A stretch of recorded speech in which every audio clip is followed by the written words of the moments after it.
నమస్తే, నేను రోజా.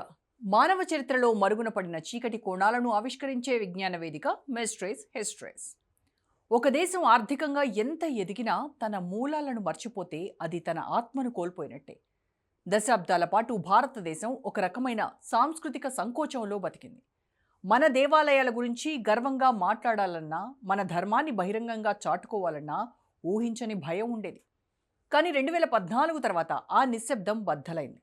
నరేంద్ర మోదీ అనే ఒక నాయకుడు ఎర్రకోటపై త్రివర్ణ పతాకాన్ని ఎగరవేస్తూనే కాశీలో గంగాహారతికి శిరస్సు వంచారు.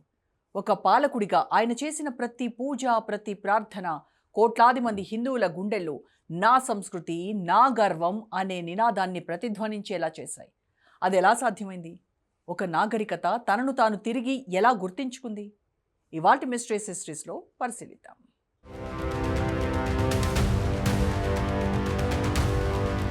భారతీయ రాజకీయం ఒక విచిత్రమైన పరిస్థితుల మధ్య నలిగింది.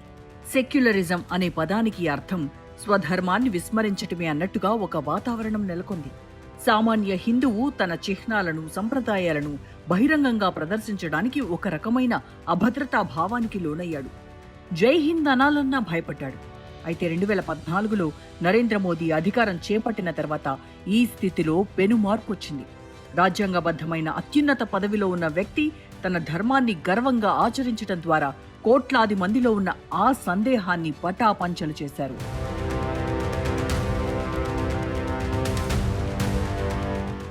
మోదీ కేవలం ఒక పాలకుడిగా కాకుండా ఒక ప్రధాన సేవకుడిగా తనను తాను ఆవిష్కరించుకున్నారు. గంగానదీ తీరాన పూర్ణాహుతి ఇస్తున్నా, కేదార్నాథ్ గుహలో ధ్యానం చేస్తున్నా, లేదా కాశీ విశ్వనాథుడికి అభిషేకం చేస్తున్నా ఆయనలోని ఆధ్యాత్మిక నిబద్ధత స్పష్టంగా కనిపించింది. ఒక దేశ ప్రధాని స్వయంగా పీఠాధిపతుల ముందు మోకరిల్లడం, సంప్రదాయ వస్త్రధారణతో పూజలు నిర్వహించటం, సామాన్య పౌరులను గౌరవించడం అనేది సామాన్య హిందువుకు ఒక గొప్ప ధైర్యాన్ని ఇచ్చింది. ఇది వ్యక్తిగత ఆరాధనగా కాకుండా ఒక నాగరికత తన మూలాలను తిరిగి గౌరవించుకుంటున్న ప్రక్రియగా మారింది.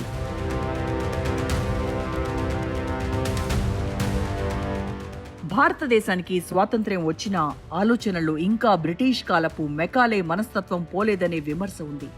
మన సంస్కృతిని తక్కువగా చూపే ఆ కొలోనియల్ హ్యాంగోవర్ నుండి దేశాన్ని బయటకు తీసుకురావడంలో మోదీ కీలక పాత్ర పోషించారు.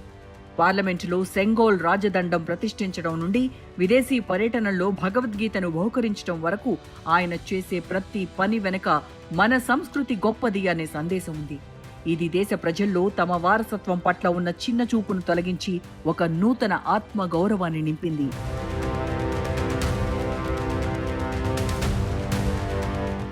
రామమందిర భూమి పూజ లేదా శంకుస్థాపన వంటి ఘట్టాలు కేవలం మతపరమైన కార్యక్రమాలు కావు.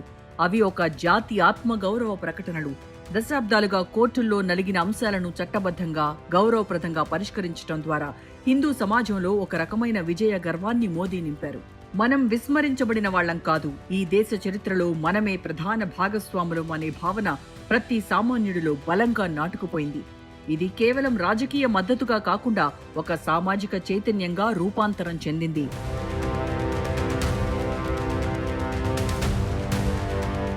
మోదీ ఎఫెక్ట్ అనేది ఇవాళ అతిపెద్ద ప్రభావంగా నేటి తరం యువతపై కనిపిస్తోంది. ఒకప్పుడు ఆధ్యాత్మికత అంటే ఓల్డ్ ఫ్యాషన్ అనుకున్న తరం నేడు గర్వంగా నెత్తిన తిలకం దిద్దుకుంటోంది. సోషల్ మీడియాలో శ్లోకాలను, పురాణ గాథలను వైరల్ చేస్తోంది. టెక్నాలజీని వాడుకుంటూనే తన మూలాలను కాపాడుకోవడం అనేది ఒక మోడర్న్ ట్రెండ్గా మారింది. సంప్రదాయం అంటే వెనకడుగు కాదు, అది మన అస్తిత్వం అనే స్పృహను యువతలో కలిగించడంలో మోదీ నాయకత్వం ఒక బలమైన క్యాటలిస్ట్లా పనిచేస్తుంది.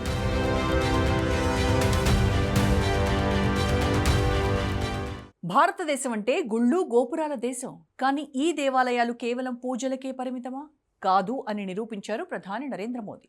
భక్తి నుంచి శక్తి వైపు దేశం మోదీ నిర్ణయంతో మంచి టర్న్ తీసుకుంది.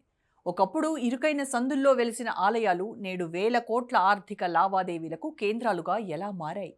ఒక యాత్రికుడు చేసే ఖర్చు ఒక సామాన్య ఆటో డ్రైవర్, ఒక పూల వ్యాపారి జీవితాన్ని ఎలా మారుస్తోంది? ఆధ్యాత్మికతను అభివృద్ధికి ఇంధనంగా మార్చిన మోదీ మార్క్ టెంపుల్ ఎకానమీని అమాంతం పెంచింది. టూరిజం పెరిగింది. ఆర్థిక మూలాలను బలోపేతం చేయడం అంటే పరిశ్రమలే కాదు, సాంస్కృతిక వికాసం కూడా అవసరమే. అదే మోదీ చేసిన అద్భుత ప్రయోగం. ఆ మూలాల్లోకి వెళ్దాం రండి.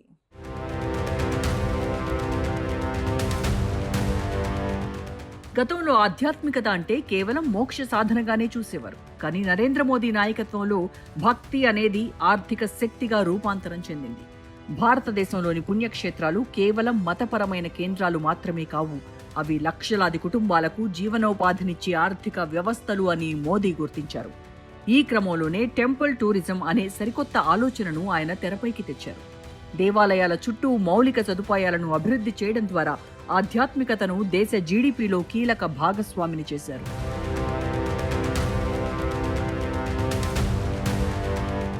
కాశీ విశ్వనాథ్ కారిడార్ లేదా అయోధ్య రామమందిర నిర్మాణం కేవలం కట్టడాలు మాత్రమే కావు, అవి ఒక ప్రాంతపు రూపురేఖలను మార్చే ప్రాజెక్టులు. ఒకప్పుడు ఇరుకైన గల్లీలతో ఉన్న వారణాసి నేడు కోట్లాది మంది పర్యాటకులను ఆకర్షించే అంతర్జాతీయ స్థాయి నగరంగా మారింది.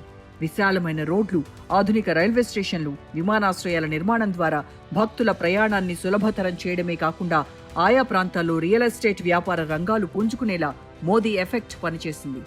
దేవాలయాల పునర్నిర్మాణం వల్ల అత్యధికంగా లబ్ధి పొందింది స్థానిక వ్యాపారులే. కాశీలో పట్టు వస్త్రాలు, అయోధ్యలో స్థానిక హస్తకళలు, ఉజ్జయినిలో పూజా సామాగ్రి, ఇలా ప్రతి క్షేత్రం ఒక ప్రత్యేకమైన మార్కెట్గా అవతరించింది. హోటల్ రంగం, రవాణా వ్యవస్థ గైడ్లుగా వేల మంది యువతకు ఉపాధి లభించింది. మోదీ ప్రసంగాల్లో తరచూ వినిపించే ఓకల్ ఫర్ లోకల్ నినాదం ఈ పుణ్యక్షేత్రాల వేదికగా క్షేత్రస్థాయిలో అమలు కావడం మనం గమనించొచ్చు.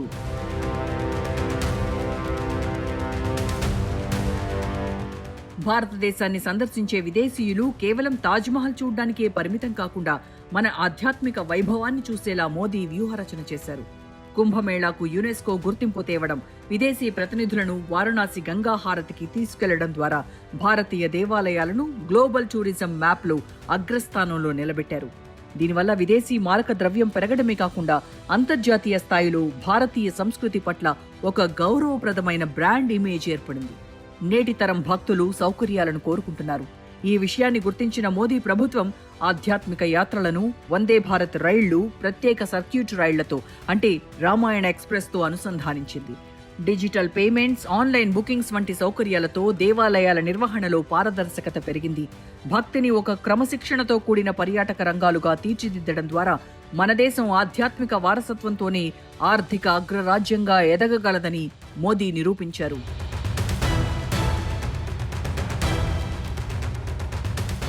ఒకప్పుడు విదేశాంగ విధానం అంటే కేవలం ఒప్పందాలు, సంతకాలకే పరిమితం. కానీ నరేంద్ర మోదీ ఆ పరిధిని మార్చేశారు. యోగా నుండి ఆయుర్వేదం వరకు, వసుధైక కుటుంబకం నుండి అరబ్ దేశాల్లో ఆలయాల నిర్మాణం వరకు భారతీయ ఆధ్యాత్మికతను ఒక శక్తివంతమైన దౌత్య ఆయుధంగా ఆయన ఎలా మలిచారు? ప్రపంచ నాయకులు భగవద్గీతను చేతబూని భారతీయ తత్వాన్ని ఎందుకు కీర్తిస్తున్నారు? హిందుత్వం అనే విశ్వజనీన జీవన శైలిని గ్లోబల్ బ్రాండ్గా మార్చిన మోదీ మార్క్ డిప్లొమసీని ఇప్పుడు చూద్దాం.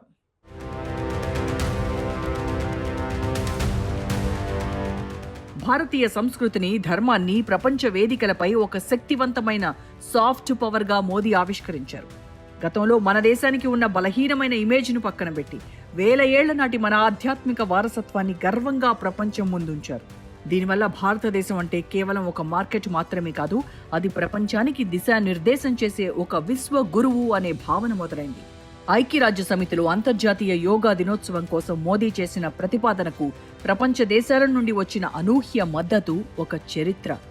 యోగాను కేవలం ఒక శారీరక వ్యాయామంగా కాకుండా భారతీయ జీవన తత్వంగా ప్రపంచానికి పరిచయం చేయడంలో ఆయన విజయం సాధించారు. నేడు ప్రపంచవ్యాప్తంగా వందలాది దేశాల్లో లక్షలాది మంది యోగాను ఆచరిస్తున్నారంటే అది మోదీ ఎఫెక్ట్ ఫలితమే. ఇది రాజకీయ సరిహద్దులను దాటి ప్రతి ఇంటికి భారతీయ సంస్కృతిని చేరవేసింది.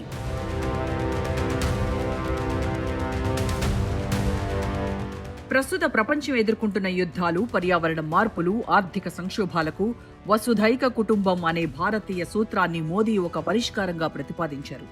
G20 శిఖరాగ్ర సదస్సులో ఈ నినాదాన్ని ప్రధాన ఎజెండాగా మార్చడం ద్వారా భారతదేశం తన స్వార్థం కోసం కాకుండా లోక కళ్యాణం కోసం పనిచేస్తుందని నిరూపించారు. ఇది ప్రపంచ దేశాల దృష్టిలో భారతీయ విలువల పట్ల గౌరవాన్ని పెంచింది. ముస్లిం దేశాలుగా గుర్తింపు పొందిన అబుదాబి, దుబాయ్ వంటి చోట్ల భారీ హిందూ దేవాలయాల నిర్మాణం జరగడం మోదీ దౌత్య నీతికి పరాకాష్ట.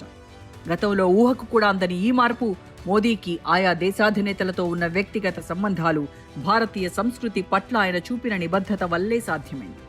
ఇది హిందుత్వం అంటే ఇతర మతాలకు వ్యతిరేకం కాదని, అది అందరినీ కలుపుకుపోయే విశ్వజనీన జీవన శైలి అని ప్రపంచం గుర్తించేలా చేసింది.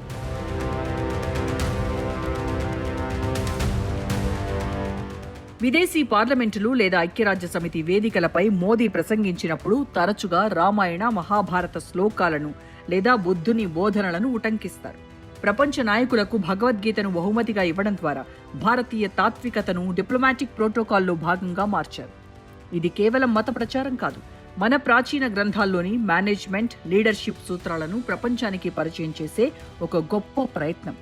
ఆయుర్వేదం, సంస్కృతం, భారతీయ కళలను ప్రోత్సహించడం ద్వారా భారతదేశం ఒకవైపు తన సంస్కృతిని కాపాడుకుంటూనే మరోవైపు ప్రపంచాన్ని తన వైపు తిప్పుకుంటోంది. మోదీ హయాంలో భారతీయ ప్రవాసులు తమ మూలాల గురించి గర్వంగా మాట్లాడుకోవడం మొదలైంది. ఒకప్పుడు మూఢనమ్మకాలుగా కొట్టిపారేసిన మన విలువలు నేడు ఆధునిక ప్రపంచానికి అవసరమైన విజ్ఞానంగా గుర్తింపు పొందుతున్నాయి. ఇది భారతదేశ గౌరవాన్ని విశ్వవ్యాప్తం చేసిన ధర్మ డిప్లొమసీ.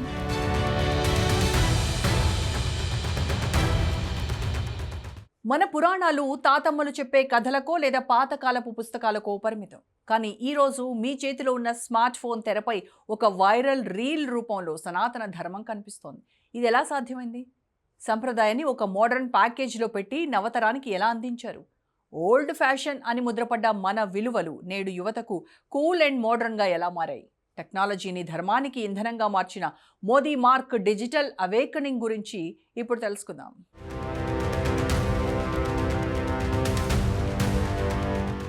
ఒకప్పుడు యువత తమ సంప్రదాయాలను పాటించడానికి లేదా నుదుట తిలకం దిద్దుకోవడానికి వెనకాడేవారు. దాన్ని అవుట్డేటెడ్గా భావించేవారు. కానీ మోదీ తన ప్రసంగాల్లో తరచూ వాడే సాంస్కృతిక ఉదాహరణలు, పురాణ రిఫరెన్సులు రీల్స్, షార్ట్స్ రూపంలో వైరల్ అవ్వడం మొదలైంది. ప్రధాని స్వయంగా యోగా చేయడం, ప్రాచీన ఆలయాలను సందర్శించడం వంటి దృశ్యాలు సినిమాటిక్ క్వాలిటీతో యువతకు చేరటంతో సంప్రదాయం అనేది బోరింగ్ కాదు, అది కూల్ అండ్ మోడర్న్ అనే సైకలాజికల్ షిఫ్ట్ వారిలో వచ్చింది.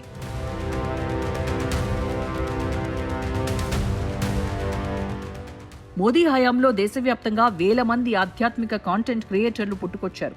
గతంలో ఎప్పుడో మర్చిపోయిన రాజుల పరాక్రమాలు, దేవాలయాల వెనుక ఉన్న సైన్స్, పండుగల విశిష్టతలను వివరించే వీడియోలకు మిలియన్స్లో వ్యూస్ వస్తున్నాయి. మోదీ ప్రసంగాల్లోని సౌండ్ బైట్స్ను వాడుకుంటూ యువత తమ సొంత క్రియేటివిటీతో ధర్మాన్ని ప్రచారం చేస్తున్నారు. దీనివల్ల హిందుత్వం అనేది ఒక మతంలా కాకుండా యువత గర్వంగా ఫాలో అయ్యే ఒక లైఫ్ స్టైల్ బ్రాండ్గా మారింది.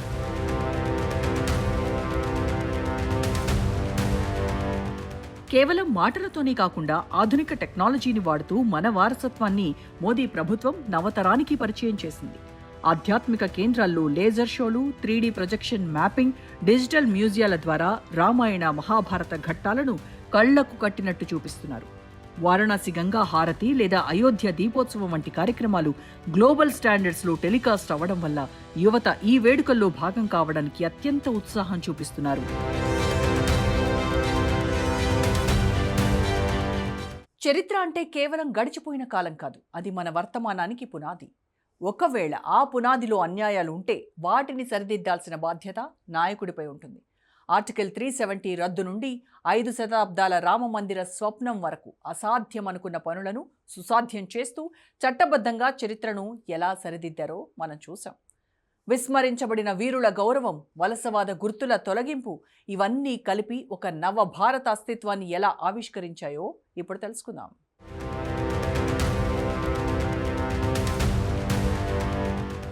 భారతదేశ చరిత్రలో కొన్ని దశాబ్దాలుగా పరిష్కారం కాని సమస్యలు హిందూ సమాజంలో ఒక రకమైన అసంతృప్తిని, నైరాస్యాన్ని మిగిల్చాయి. నరేంద్ర మోదీ అధికారం చేపట్టిన తర్వాత ఆ చారిత్రక గాయాలకు చట్టబద్ధమైన, రాజ్యాంగబద్ధమైన పరిష్కారాలు కనుగొనడంపై దృష్టి పెట్టారు.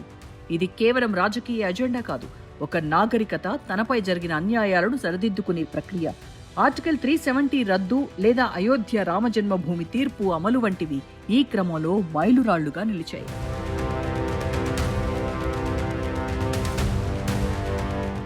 దశాబ్దాల పాటు కాశ్మీర్ అంశం భారతదేశ అంతర్గత సమగ్రతకు ఒక సవాలుగా ఉండేది. ముఖ్యంగా కాశ్మీర్ పండితుల నిష్క్రమణ హిందూ సమాజానికి ఒక తీరని వేదన. 2019లో ఆర్టికల్ 370 రద్దు చేయడం ద్వారా మోదీ ప్రభుత్వం ఒక సాహసోపేతమైన నిర్ణయం తీసుకుంది. ఇది కేవలం ఒక చట్టం రద్దు కాదు, కాశ్మీర్ గడ్డపై భారతీయ ఆత్మను తిరిగి ప్రతిష్ఠించడం. ఏక్ భారత్ శ్రేష్ఠ భారత్ అనే నినాదం ఈ చర్యతో వాస్తవ రూపం దాల్చింది. ఇది హిందూ సమాజం దశాబ్దాలుగా కోరుకుంటున్న ఒక పెద్ద చారిత్రక మార్పు.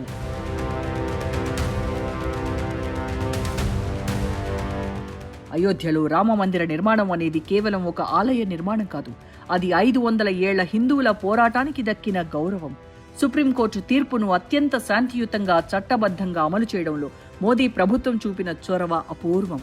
భూమి పూజ నుండి ప్రాణ ప్రతిష్ఠ వరకు మోదీ స్వయంగా పాల్గొనడం ద్వారా ధర్మానికి, రాజ్య పాలనకు ఉండాల్సిన అనుబంధాన్ని పునరుద్ధరించారు. ఇది హిందూ సమాజంలో న్యాయం జరిగింది అనే బలమైన తృప్తిని నింపింది.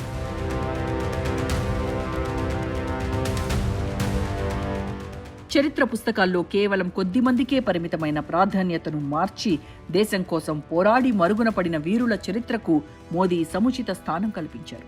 సుభాష్ చంద్రబోస్, అల్లూరి సీతారామరాజుతో పాటు ఎంతో చారిత్రక హిందూ వీరుల విగ్రహాల ప్రతిష్ఠ, వారి గాథలను వెలుగులోకి తేవడం ద్వారా వలసవాద చరిత్రకు స్వస్తి పలికారు.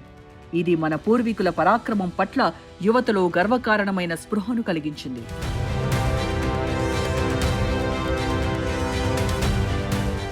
మోదీ మార్క్ కేవలం బయట మాత్రమే కాదు, మన ఇళ్లలో, మన పాఠ్యపుస్తకాల్లో, మన ప్రకృతి పట్ల మనకున్న దృక్పథంలో కూడా వచ్చింది. నరేంద్ర మోదీ నాయకత్వంలో విద్యా వ్యవస్థ మన మూలాలను గుర్తు చేస్తోంది.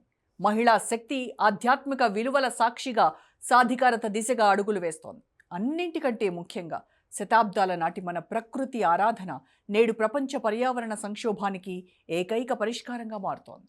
ఇది కేవలం ఒక నాయకుడి పాలన కాదు, ఒక నాగరికత తన మూలాల్లోని విజ్ఞానాన్ని ఆధునిక అవసరాలకు అనుగుణంగా మార్చుకుంటున్న వైనాన్ని లోతుగా చూద్దాం.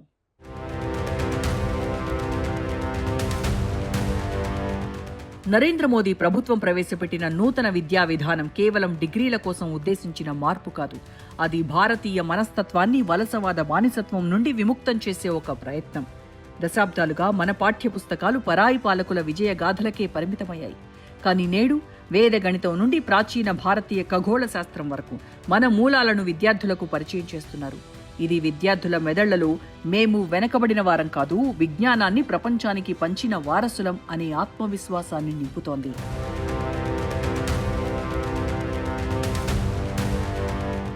విద్యారంగంలో మోదీ ఎఫెక్ట్ అంటే కేవలం సిలబస్ మార్చడం కాదు, విస్మరించబడిన చరిత్రను వెలికితీయటం. పాఠ్యపుస్తకాల్లో అల్లూరి సీతారామరాజు, ఛత్రపతి శివాజీ, లచిత్ బోర్పుకాన్ వంటి స్వదేశీ వీరుల పోరాటాలకు సముచిత స్థానం కల్పించడం ద్వారా భావితరాలకు నిజమైన రోల్ మోడల్స్ ను మోదీ పరిచయం చేశారు. విద్యా వ్యవస్థను భారతీకరించడం ద్వారా ఒక దేశం తన చరిత్రను తన కోణం నుండి చూసుకునేలా ఆయన పునాది వేశారు.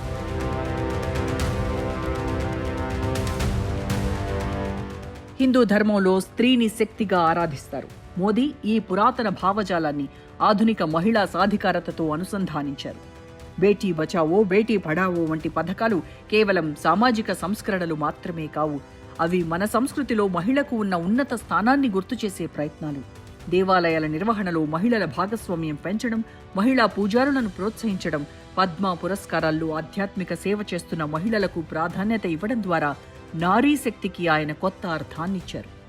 ముస్లిం మహిళలకు ట్రిపుల్ తలాక్ నుండి విముక్తి కల్పించటం లేదా మహిళా రిజర్వేషన్ బిల్లును ఆమోదించటం వంటి చర్యల వెనుక మాతృశక్తికి గౌరవం అనే హిందూ ధర్మసూత్రం అంతర్లీనంగా కనిపిస్తుంది.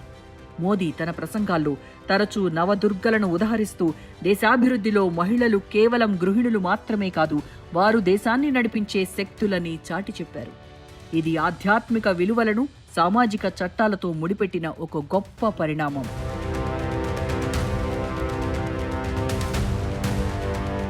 ప్రకృతిని దైవంగా భావించడం హిందూ జీవన విధానంలో అంతర్భాగం. నేడు ప్రపంచం ఎదుర్కొంటున్న అతిపెద్ద సవాల్ గ్లోబల్ వార్మింగ్. దీనికి పరిష్కారం మన ప్రాచీన సనాతన ధర్మంలోనే ఉందని మోదీ ప్రపంచానికి చాటి చెప్పారు. నమామి గంగే ద్వారా నదుల ప్రక్షాళన, ఏక్ పేడ్ మాకే నామ్ వంటి పిలుపులతో పర్యావరణ పరిరక్షణను ఒక ప్రజా ఉద్యమంగా మార్చారు. చెట్లను పూజించడం, నదులను గౌరవించడం అనేది మూఢనమ్మకం కాదు, అది భూమిని కాపాడే ఏకైక మార్గం అని ఆయన నిరూపించారు. గ్లోబల్ వేదికలపై మోదీ ప్రవేశపెట్టిన మిషన్ లైఫ్ వెనుక భారతీయ ఋషుల ఆలోచనా విధానం ఉంది. అవసరానికి మించి వనరులను వాడకూడదనే మన మినిమలిస్టిక్ సంప్రదాయాన్ని ప్రపంచవ్యాప్త నినాదంగా మార్చారు. ఇది కేవలం పర్యావరణ విధానం కాదు, అది ఒక ధర్మం. సూర్యుడిని ఆరాధించే మన సంస్కృతి నుండి ఇంటర్నేషనల్ సోలార్ అలయన్స్ పుట్టడం మోదీ దౌత్యానికి ఆధ్యాత్మికతకు ఉన్న విడదీయలేని బంధానికి నిదర్శనం.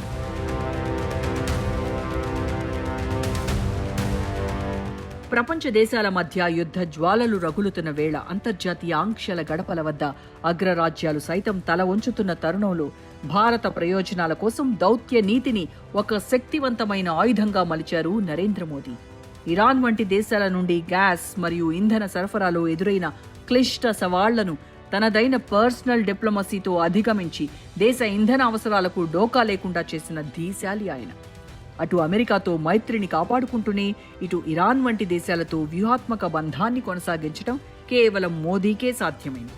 యుద్ధం అంచుల వద్ద కూడా దేశ ఆర్థిక ప్రయోజనాల కోసం వెనకడుగు వేయకుండా గ్యాస్ పైప్లైన్ల నుండి ఇంధన నౌకల వరకు దేన్ని ఆపనివ్వని ఆయన తెగువ నవభారత శక్తికి నిదర్శనం. ప్రపంచం సంక్షోభంలో ఉన్నా తన దేశానికి కావాల్సింది సాధించుకురాగల గడుసైన గంభీరమైన రాజనీతిజ్ఞుడు మోదీ అని ఈ పరిణామాలు మరోసారి నిరూపించాయి.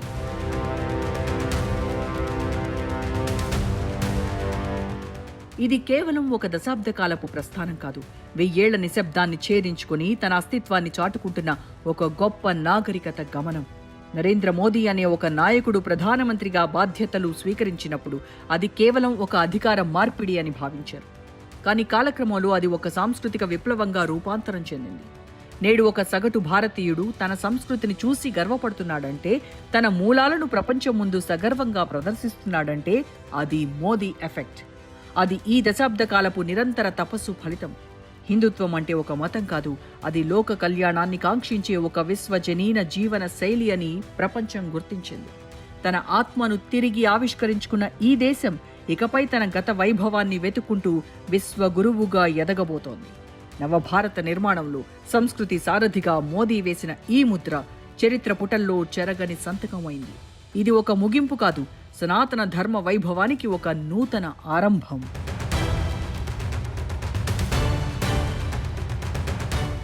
నాడు శిథిలమైన హిందూ సామ్రాజ్యాన్ని తన కత్తితో ధైర్యంతో ఏకం చేసిన ఛత్రపతి శివాజీ మహారాజ్ వారసత్వాన్ని నేడు తన రాజనీతితో అభివృద్ధి మంత్రంతో పునరుద్ధరిస్తున్న అభినవ ఛత్రపతి నరేంద్ర మోదీ.